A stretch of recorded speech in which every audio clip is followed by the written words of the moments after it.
Our world is consumed with the concept of luck, chance happenings that just kind of take place.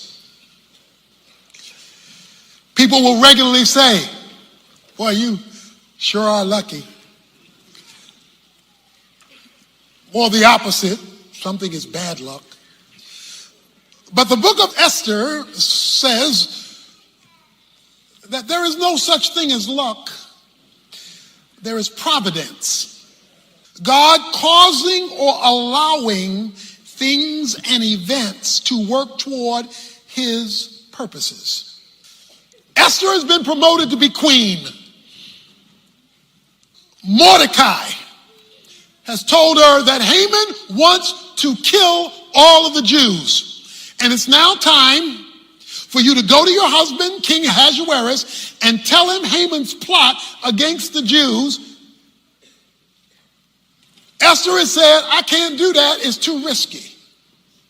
I love y'all, but not that much. Because to go before him when he has not requested me could cost me my life. Mordecai has said to her, don't you know that you are called to the kingdom for such a time as this? That you were only put up here in this royal position because God knew this moment, your moment would be now. Don't miss your moment, girl. This is your moment to be a tool of God to deliver God's people. When she hears that message from Mordecai, she says, okay, I want all of y'all to go on a 3-day fast. I need y'all on your knees for this one because this is a big one. You're asking me to risk it all, and I'm going to go do it, and if I perish, I perish. If I die, I die, because you're right. This is bigger than just me. Chapter 5 opens up on the third day, because it was a 3-day fast. Esther puts on a royal robe. She goes to the inner court of the king. The king is sitting on his throne. When the king sees her in verse 2, he extends the scepter, which means it's okay for her to come in and talk to him. She comes near, touches the top of the scepter out of respect, and then the king says to her, what is troubling you, verse 3, Queen Esther?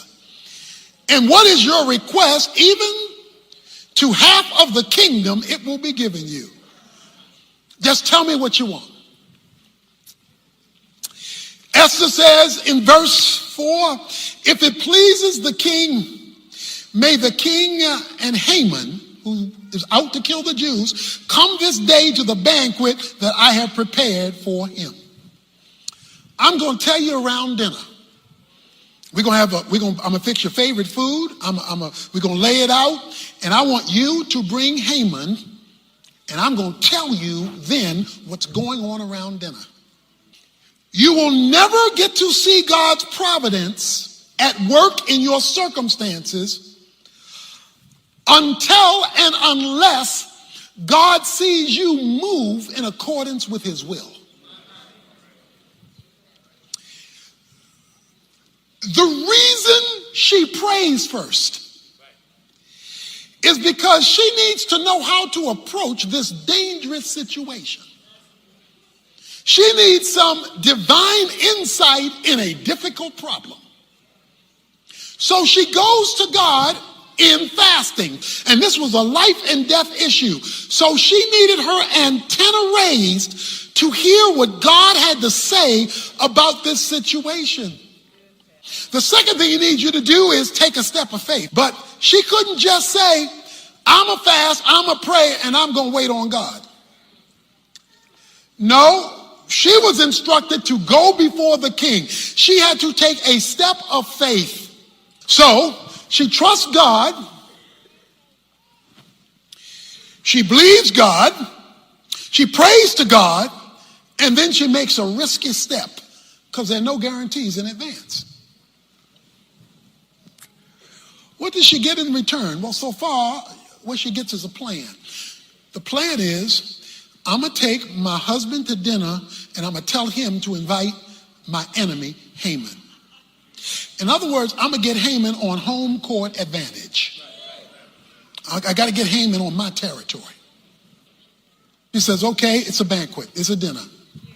Okay, bring Haman to dinner and let's go from there. So she invites her husband and her enemy to dinner.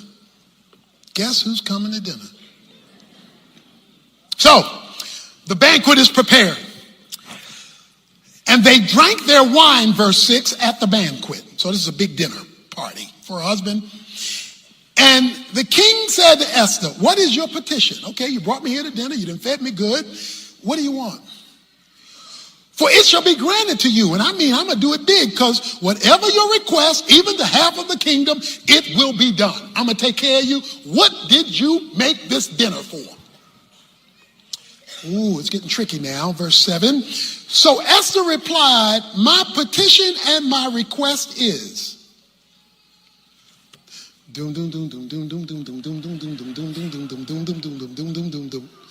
My petition and my request is, watch this, if I have found favor in the sight of the king, and if it pleases the king to grant my petition and do what I request, may the king and Haman come to the banquet which I have prepared for them tomorrow. Say what? The man just told you he gonna give you half the kingdom. What you want, girl? She says, king, my request is, can we have dinner tomorrow?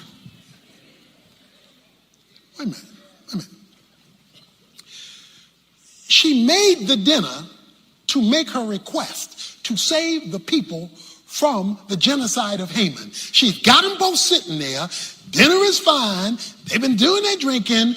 Everybody's ready to go. He's offered her the kingdom. What do you want? And she says, what I want is for you to come to dinner tomorrow.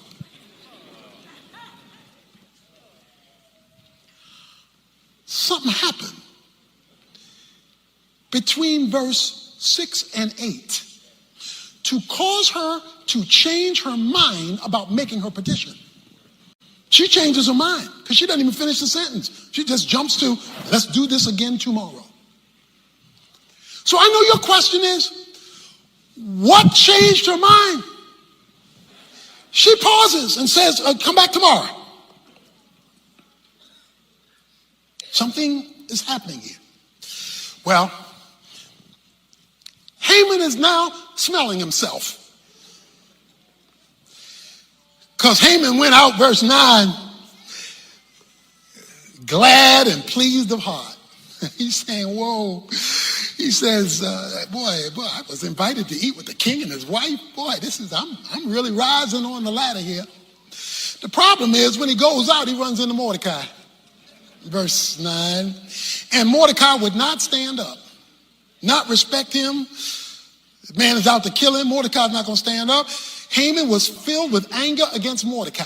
So he already doesn't like him. Now he really ticked off because I didn't come from this party with the king, with the queen. I'm standing before you and you don't recognize who I am, and they just invited me to be with them. You don't know who I am. So he is ticked off, but he controls himself. Verse 10, he doesn't let it. He goes home and tells his wife. He says, wife, Zeresh, he says, let me tell you about my day. I am the man. I am the man. Look, I'm rich. We got these 10 sons. He says, verse 11, and the king magnified me and promoted me, and I'm above all the servants. And then guess what, baby? Verse 12, Esther, the queen, had me, no one but me come to be with the king to eat dinner. Oh, yeah, I'm boss. I'm the boss man, girl. I am on it. This is my day. But there is one problem. All this doesn't matter to me because this Mordecai, the Jew, sitting at the king's gate. And I can't stand it. I can't take it any longer. So his wife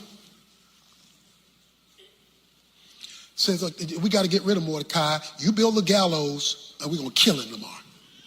We're going to kill him. During that night, chapter 6, verse 1, the king could not sleep. This is just not a regular night. This is on a particular night. Insomnia sets in. And so the king needs help to go to sleep. So according to verse number 1, he tells his servant, go get me something boring to read. God is so detailed in his coincidences.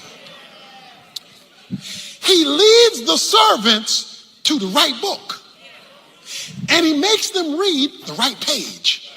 And on the page that they read, it was found written, verse 2, what Mordecai had reported concerning Bigthana and Teresh, two of the king's eunuchs who were doorkeepers, that they had sought to lay hands on King Ahasuerus. That goes all the way back to chapter 2, when Mordecai uncovered an assassination plot against the king, and it just happened to be written in the book, in the Chronicles, on the page from the book that he had them read that night, not a night, that night he could not sleep.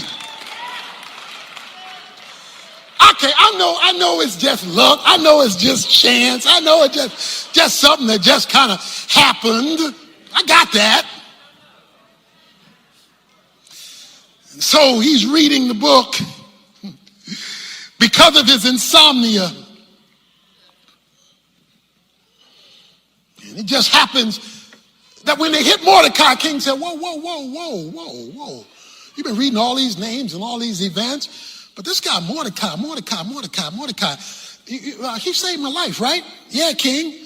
Well, tell me, verse 3, how did we honor him? How did we tell him we appreciate him for saving the king's life? Servant said, we didn't do anything for him. What? You see, God's providence is tied to time. Even though the time may go over years. Because this is years. Even though you thought something should happen 5 years ago or 8 years ago, but God is doing more than just you.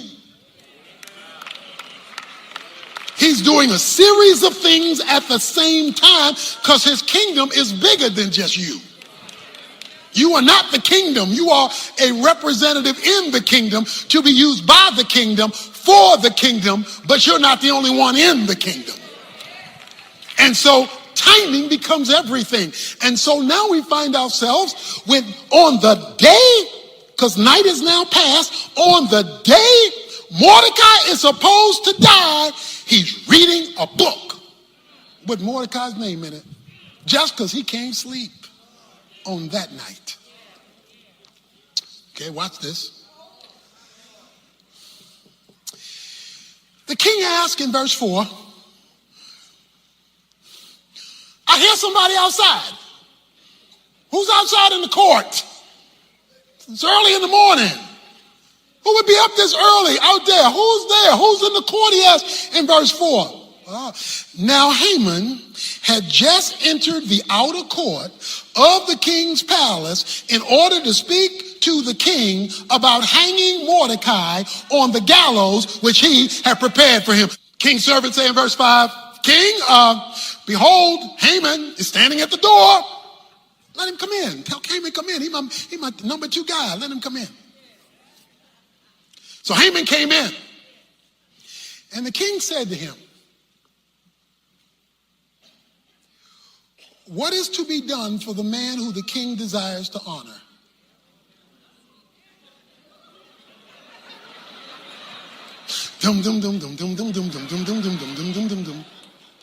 What is to be done with the man who the king decides to honor? Now, Haman thinks the king is talking about him.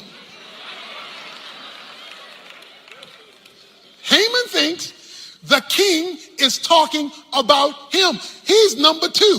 He's the number 2 guy in the land. We learned that early in the book. So the king says he wants to honor somebody. So Haman, because he's smelling himself. King want to honor me. Okay. Let me go for the gusto. You want to honor somebody, O king? Let me tell you what you should do. Here's what you should do, O king. Bring out the royal robe. Let him wear the king's robe, which the king has worn. Then bring him the horse on which the king rides.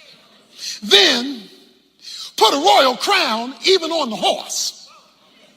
Then Let the robe and the horse be handed over to one of the king's most noble princesses, and let them array the man whom the king desires to honor, and lead him on horseback through the city square, and proclaim before him, thus it shall be done to the man whom the king desires to honor. And so what happens? The king says, then the king said to Haman, verse 10, take quickly the robes and the horse, as you have said, and do so for Mordecai the Jew. Dum dum dum dum dum dum dum dum dum dum dum dum dum dum dum dum dum dum. Yeah, what you just said, I like that, hey. I like that, hey, why don't you go and do it for Mordecai the Jew?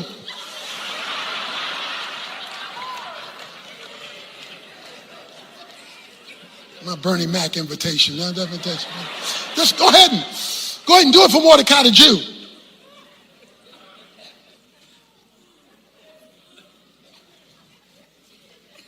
Listen to me, seriously.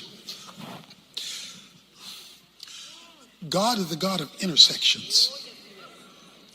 He connects things that don't look connectable when it's that night. When the timing is hit just right and everything is looking wrong. See, everything is looking wrong. Mordecai's getting ready to die this morning. Esther has had to shift her plan to another dinner. This is not a good day. But she has gone before God. She has acted in faith. And so she's picking up signals that causes her to delay a dinner. She's picking up signals. So Haman, verse 11, took the robe, took the horse, arrayed Mordecai, and led him on horse back through the city square, and proclaimed before him, thus it shall be done to the man whom the king desires to honor. Okay, so let's follow Mordecai.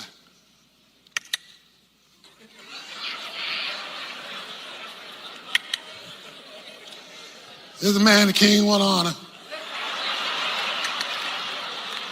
That's called making your enemies your footstool.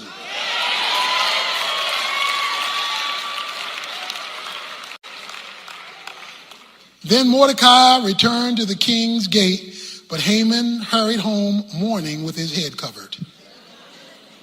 Told his wife Zeresh, this is what happened today. This whole thing is reversed. His wife Zeresh says, well, yeah, it looks bad for you, boy. She says, because you've fallen before this Jewish man. You've fallen before this Jewish man. Brothers and sisters, this is 24 hours. So he's walking this Jew around. Okay. Why am I telling you that? Because I'm telling you the providence of God can even address racism. Okay, y'all don't miss me. The providence of God, because we got racism. He wants to genocide all of the Jews because they are Jewish. It was religion, but it was racism. They were Jewish. The providence of God can handle racism. It was the providence of God in 1955 when a woman named Rosa Parks who happened to be on the bus, happened to have a man talk to her. She happened to not be willing to get up, which led to a civil rights movement, which changed the laws of the land. God knows how, when he gets the right people with the right faith at the right time in the right place to do the right thing, to flip the script even racially. Okay, it's about 1969, maybe, around 1969. One of my professors in college asked me to go to a church with him, to his church around 1969. I went with my professor. I go inside the church, and when I walk out of the church, all hell breaks loose because blacks were not allowed in the church. My professor didn't agree with that. He asked me when I would go. I went. I didn't know all this. So I went, and the church went into convulsions. Because this is, coming off the civil rights era and all that. And they went into convulsions over this black man coming into the church. So they had a meeting about what the church's official position was going to be, and there was a split among the leaders and among the congregation. On the Sunday that I went, they had a guest preacher who was candidating to be their new pastor. I didn't know who was going to be preaching, but he was candidating to be their new pastor. He preached. They had all planned to bring him in. He found out their position in light of me going to the church. He wrote the church and says, I cannot pastor a racist church. So he said, I'm not coming to this church. That split the church even more. From that day forward, the church began to go downhill, downhill, downhill, downhill, downhill, until it became a glorified Bible study. 5 years ago, I get a phone call from the chairman of the deacon board. He says, our church has never recovered from that day you came with the professor. And we recognize the reason God has not answered our prayers, the reason God has not rebuilt our church, is because of the racism that we did to you way back in 1969. So I have been asked on behalf of the deacons to call you to apologize to you for the racism we did to you back in 1969.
69, and I am calling you and I'm humbly requesting, would you come preach?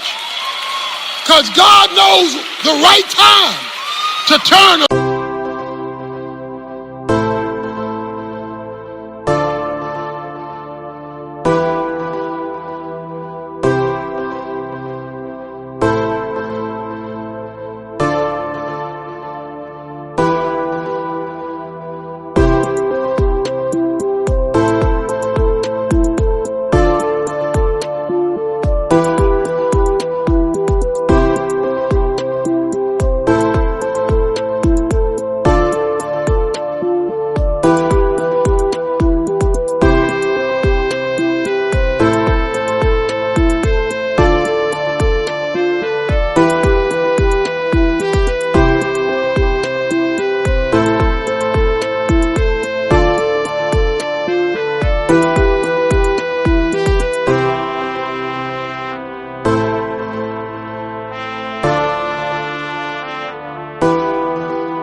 Situation around.